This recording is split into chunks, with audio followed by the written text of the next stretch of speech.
Welcome to another edition of the Insider Mailbag. I'm Jared Johnson, and we have a bunch of really good questions, almost exclusively about Texas Tech basketball, which, hey, it's March, so I understand all that.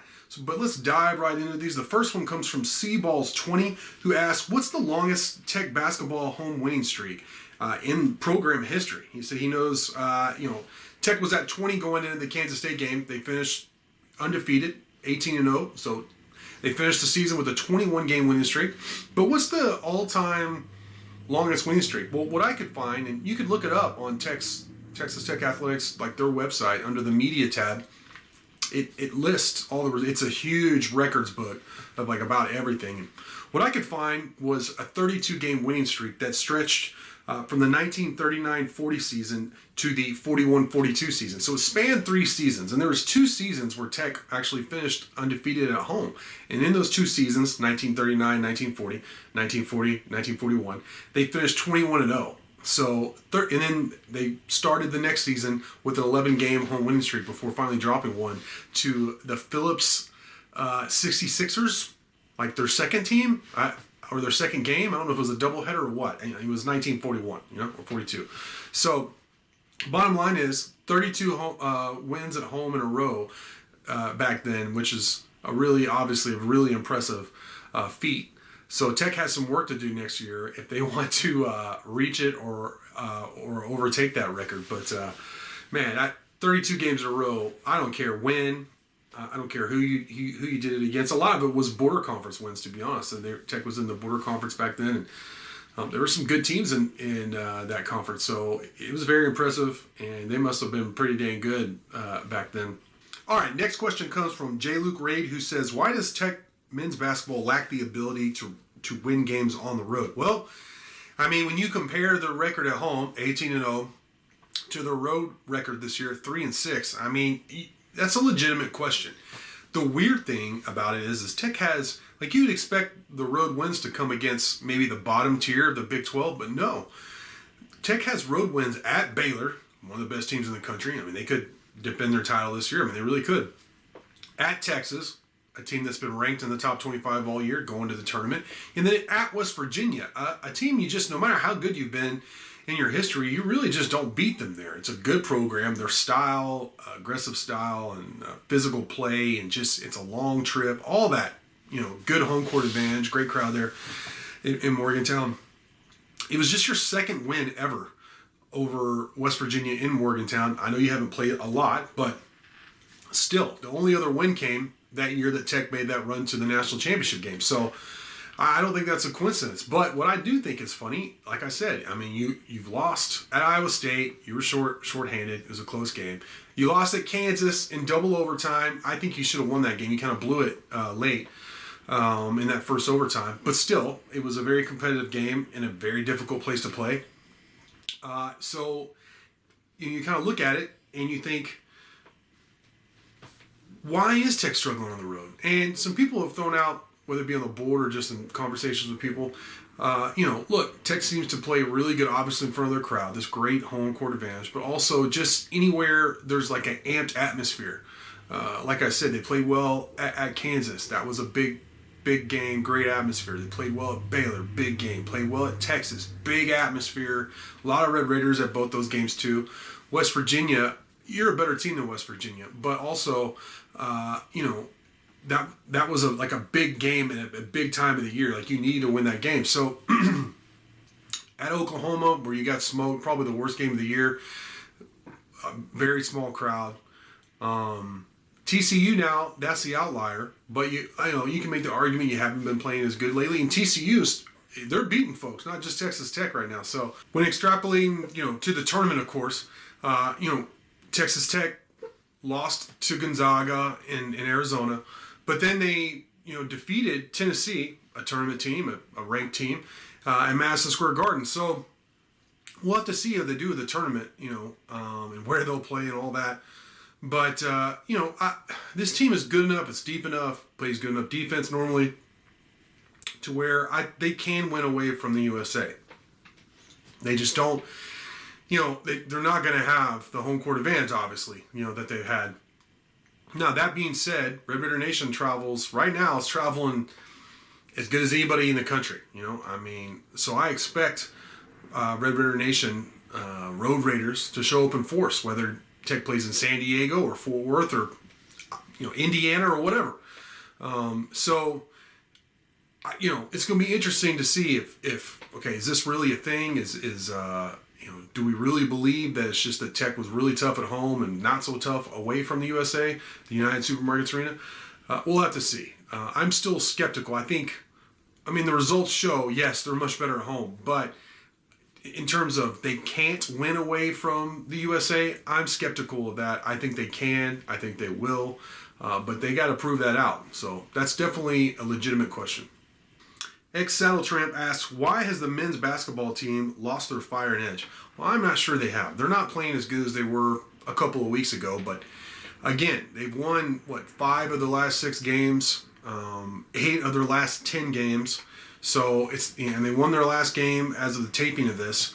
To complete an undefeated season at home at United Supermarkets Arena. So it's difficult for me to say, they've lost their fire and their edge. I know in another question kind of alluded to this, that maybe there's some chemistry issues or something like that. I don't see it. I don't think you can accomplish what they have, play such unselfish basketball where all these guys who have averaged all these big points and produce these great stats, have sacrificed and come together to win. I just don't think you accomplish all that by having chemistry issues. Now, I think there's some guys that have been frustrated because they're not playing as good as they were. I think they're tired. This team has been beat down. They play a physical brand of basketball. The way they play defense requires a lot of energy, and I think they need some rest. And they're injured. They have, Shannon's not 100%, which this is a question I'm going to get to as well. They have injuries, significant injuries. They're beat down. Every team has it's an ebb and flow season. Basketball season's longer than even of course like football. So you're going to have peaks and valleys. Right now, they're not peaking. They need to be peaking by March. Can they get it together? I mean, by March Madness, can they get it together and start peaking and play some of its best basketball in the NCAA tournament? That remains to be seen, but I don't think they've lost their fire and edge. I think, and they won't admit this publicly, but I think they're a little beat down, and they've had some rest, opportunity to rest. Last game they played was Monday against Kansas State that they won at home. They're playing Saturday in Stillwater. Then they have some time off before the Big 12 tournament. So I hope they're able to get some rest, get healthy, and then we could see as close as we could hope for the full power of this roster and this team, and really come to the forefront and do some damage in the tournament, make a run. That's to me, I think that is the optimistic look at it. The pessimistic look would be like kind of what y'all are saying, or what you're asking here, Saddle Tramp. And I understand why you're asking the question, and it's healthy to look at it from all sides. But my personal opinion, which you're asking, is I don't think it's a fire, like a loss of edge, or a lack of chemistry. I think it's just the ebb and flow of a season. Right now, they're not at their peak, but it's still one of the best teams in the country, and I think they'll get their mojo back, for a lack of a better phrase. Tex Raider asks, as far as I can, which I was speaking of this question, he says, update the health of Shannon, Mccullar, and Bacho. I think Bacho, he's got some kind of, it's not like not an ACL tear or anything like that, but he's got a knee problem that's significantly slowed him down. And, as Mighty Joe said recently, I'm scared for him and the team that it may seriously limit him the rest of the season.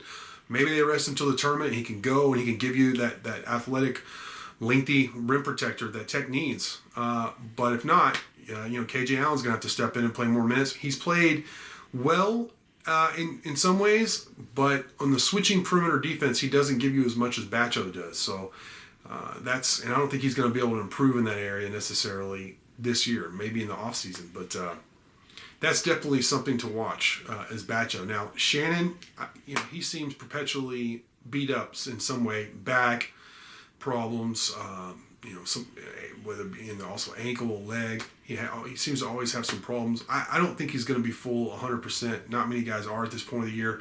But, again, hopefully this time off between games will allow him to get rested up some. And then Kevin Mccullar, whether it be the flu or his ankle or this or that, Mccullar he gets beat up a lot. And part of that is his style. But he's obviously very important. He's the tip of the spear of their defense as a perimeter defender, a leader. He does so much for your team. And they need that ankle to get right and for him to get right and to be the Kevin Mccullar that Texas Tech needs to make that run.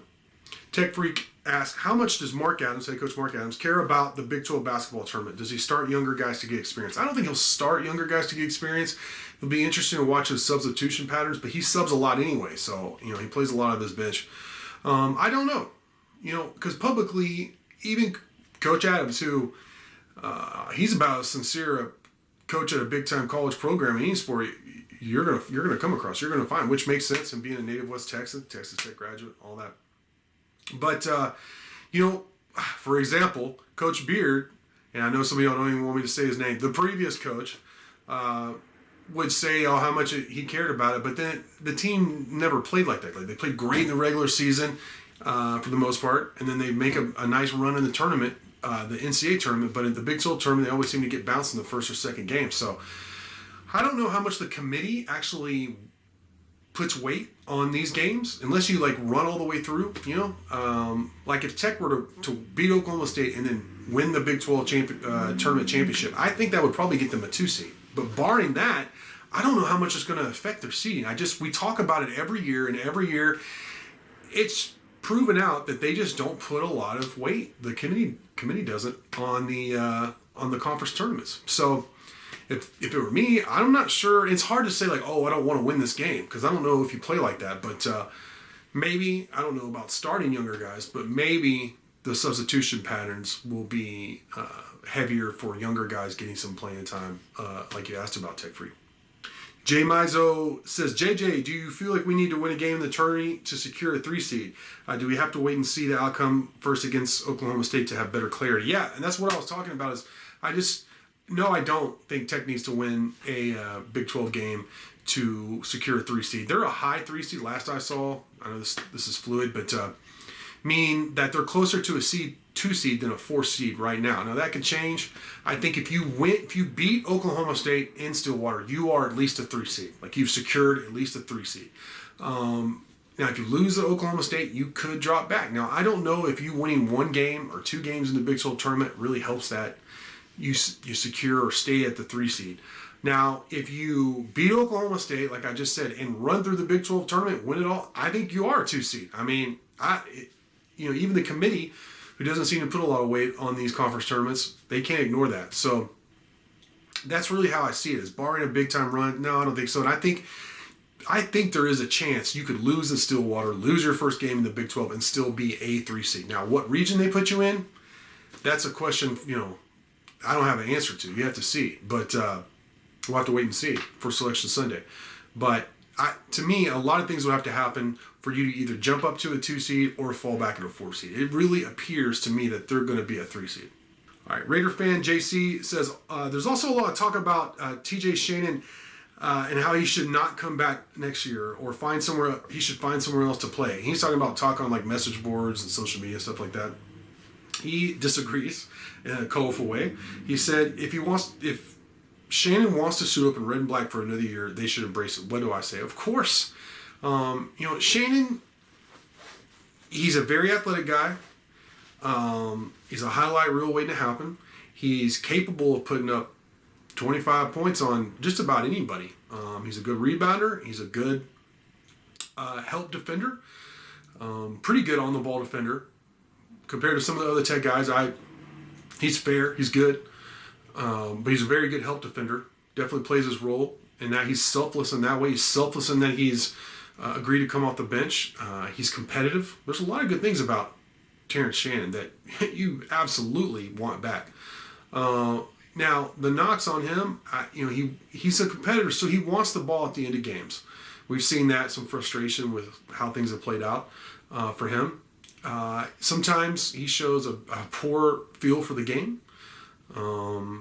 He's left-handed dominated, for sure, still. Not a great perimeter shooter, but he can get hot. He's streaky in that way. Overall, he's a huge asset for Texas Tech. I think criticism is warranted, and I don't think he should take it personally.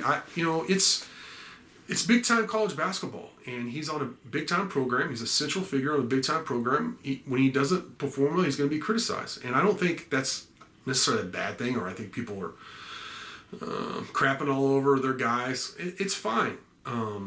I think you can go over the line if you start getting personal and stuff like that. But in terms of talking about his game, it's okay to do that, in my opinion. I just don't agree with the logic that having Shannon on your team is bad for your team. I don't. I think he needs to play under control and play within the team scheme. And he needs to understand that Bryson Williams is the dude in crunch time in this team. He's the guy that you get the ball to. But with all that being said, yeah, absolutely you have Terrence Shannon back next year if he wants to come back. And you recruit him back. All right, the final question comes from Text Raider. He said, does Coach Adams still have a relationship with former junior college player Jay Crowder, who's with the Phoenix Suns now? First off, I'm a huge fan of Jay Crowder. He's your classic 3-and-D guy, very good defender, hustle guy. Man, if you leave him open from deep, he will knock him down. And he used to play for the Mavericks, my beloved Dallas Mavericks. And he was a very good player, team player, good dude, known as a good dude in the NBA. And he won he was the best player on Coach Adams' national championship team at Howard. So, yeah, I personally heard Coach Adams talk about how close he is with Jay and how much he meant to him in his career, what a good guy is, what a good player was. And I've seen multiple interviews with Jay Crowder where he's saying the same about that Coach Adams is one of the best coaches in his career, how much he meant to him, that he's cool with Luke Adams, Coach's son. He's also a coach himself. So, yeah, absolutely they still have a relationship, and it's really cool to see. I'm not surprised. He had two guys known for being good dudes and really good at in this sport, and knowledgeable in this sport. So I'm not surprised at all that they're close, and it's really cool. These kind of relationships, you hear that a lot, but it's really, when you talk to these players and coaches, yeah, they love the X's and O's and the competitive part of it, but the relationships and the bonds they form with people and their families is when you see them light up. And it's someone like, I like the game and stuff like that more than the mushy stuff behind the scenes. But sometimes when it's legitimate, when it's sincere, it's really neat to see. And I really believe there's a sincere connection, that they do care about each other's families. And I mean, they both have gone on record publicly relatively recently saying as much. So great stuff. Speaking of great stuff, great questions from y'all as always. I really appreciate it. Thank you for watching, and until next time.